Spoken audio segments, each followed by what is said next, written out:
Assalamualaikum warahmatullahi wabarakatuh. Perkenalkan, saya Riana Wijayasari, NIM D0317001 dari Prodi Pendidikan Guru Sekolah Dasar semester 6, Universitas Tunas Pembangunan Surakarta. Video kali ini merupakan tugas dari mata kuliah pembelajaran terpadu. Di sini saya akan mempraktekkan pembelajaran terpadu dengan model connected.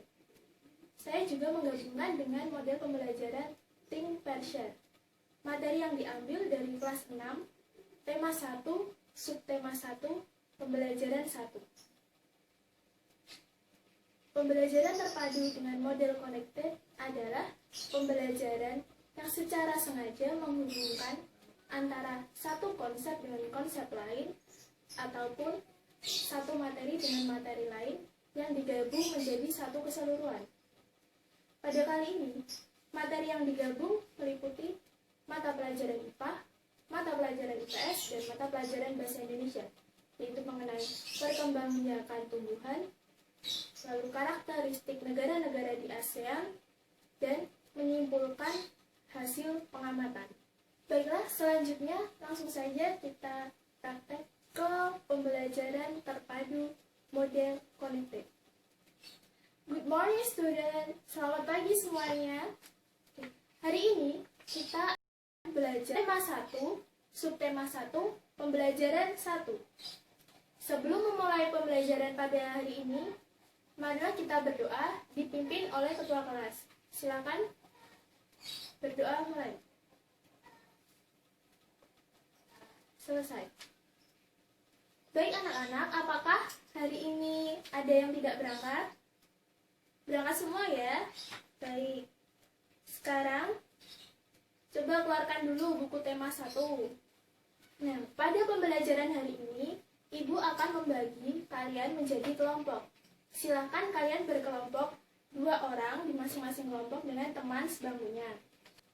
Sudah mendapat kelompok semuanya? Kalau ada yang belum atau tidak ada teman sebangku, silakan bergabung dengan teman depannya, jadi satu kelompok 3 orang. Nah, anak-anak, di sini semua suka makan sayur. Berasal dari mana sayuran? Ya, benar, berasal dari tumbuhan. Di sekitar kita banyak sekali tumbuhan dan berbagai manfaat yang dapat kita ambil dari tumbuhan. Nah, sekarang kita lihat bersama-sama di buku halaman 1. Di situ ada gambar. Ada gambar apa saja di sini? Ya, ada petani sedang memanen wortel. Ada Pak Tani sedang menyemprot tanaman. Lalu ada apa lagi? Iya, benar. Ada sapi dan kerbau sedang memakan rumput. Lalu ada ayam sedang memakan biji-bijian. Nah, di sini terlihat bahwa semua makhluk hidup, mulai dari manusia, hewan, membutuhkan tumbuhan. Coba sekarang diskusikan dengan teman sekelompokmu, apa saja sih manfaat tumbuhan bagi makhluk hidup. Setelah itu nanti kita diskusikan bersama-sama satu kelas. Oke? Ibu beri waktu 10 menit untuk berdiskusi. Sudah selesai anak-anak untuk diskusinya? Ayo coba kita diskusikan bareng-bareng satu kelas. Manfaat apa aja sih yang didapat dari tumbuhan? Dari kelompok 1, coba sebutkan. Iya benar, sebagai sumber energi untuk manusia. Kok bisa sih sebagai sumber energi? Jelas, karena setiap hari kita makan nasi. Nasi berasal dari apa? Dari padi. Padi tumbuhan. Lalu kita makan sayuran, kita makan lauk pauk seperti tahu, tempe, itu juga berasal dari tumbuhan. Oke, manfaat yang lain, kelompok 2, sebagai sumber oksigen. Nah, sebagai sumber oksigen di sini, tumbuhan melakukan proses fotosintesis dan menghasilkan oksigen. Oksigen digunakan untuk bernafas. Setahu manfaat-manfaat tumbuhan bagi manusia dan hewan, kita lanjut ke halaman berikutnya. Di situ ada halaman 2, bagaimana jagung berkembang biak. Nah, anak-anak silahkan dibaca, dipahami pelan-pelan. Sudah selesai anak-anak membaca bacaan jagung? Oke, sekarang buka halaman 4. Situ ada diagram untuk menentukan ide pokok dari masing-masing paragraf. Nah, sekarang semuanya, ini nggak kelompok ya, jadi ini tugas individu. Kalian tentukan ide pokok di masing-masing paragraf. Lalu kalian isi di diagram yang ada di halaman 4. Setelah semua lingkaran ini terisi, kalian gabungkan dan kembangkan menjadi bacaan yang utuh dengan bahasa kalian sendiri. Setelah itu, nanti tugasnya dikumpulkan. Sudah selesai anak-anak mengerjakannya? Nah, kita tahu di bagian tumbuhan jagung salah satunya terdapat bunga. Ada yang tahu fungsi bunga? Ya, betul. Fungsinya sebagai alat reproduksi atau alat berkembang biak. Bagaimana sih cara tumbuhan berkembang biak? Nah, pada salah satu contoh kita ambil jagung. Cara berkembang biaknya yaitu ada bagian yang dinamakan serbuk sari. Saat serbuk sari itu terbawa oleh angin atau tertiup, lalu kemudian menempel pada bunga di tumbuhan jagung yang lain, di situ akan terjadi yang namanya pembuahan. Nah, perkembangbiakan ini disebut dengan perkembangbiakan generatif. Coba lihat halaman 5. Di situ terdapat gambar bunga sempurna dengan bagian yang sudah dipanah. Ayo kita sebutkan bersama-sama. Mulai dari atas, yang berwarna merah disebut apa?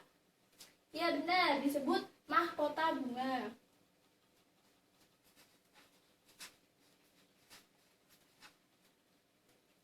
Bagian kedua disebut kepala sari, benar.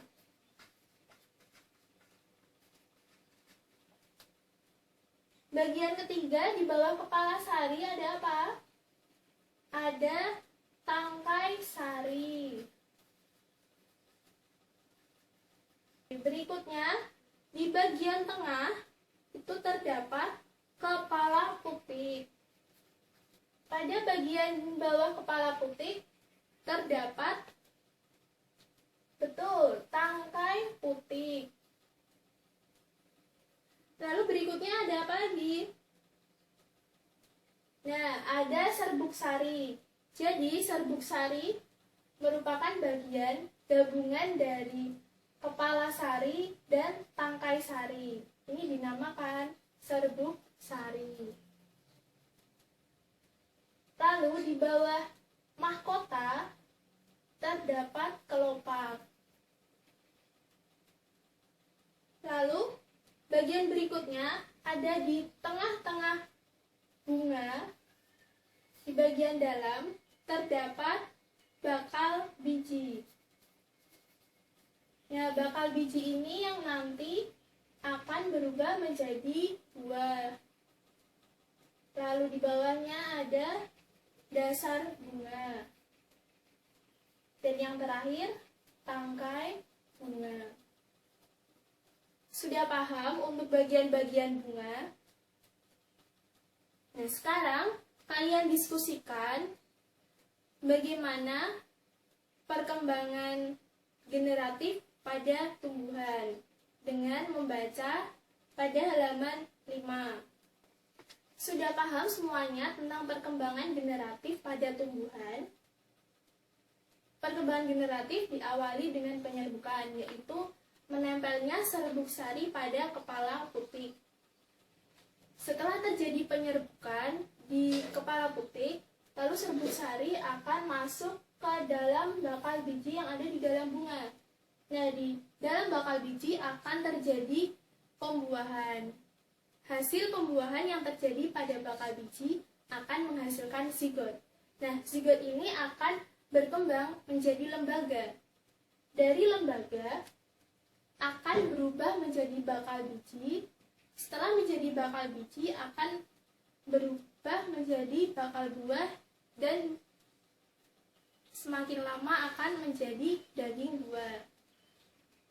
Setelah memahami materi tentang perkembangbiakan pada tumbuhan melalui bunga, sekarang kalian bersama teman kelompok silakan keluar dari kelas dan mencari bunga yang ada di sekitar kelas kita. Setelah itu, masuk kembali ke kelas dan menjabarkan bagaimana sih cara tumbuhan tersebut berkembang biak. Lalu, gambar bagian-bagian dari bunga yang sudah kalian dapat seperti ini.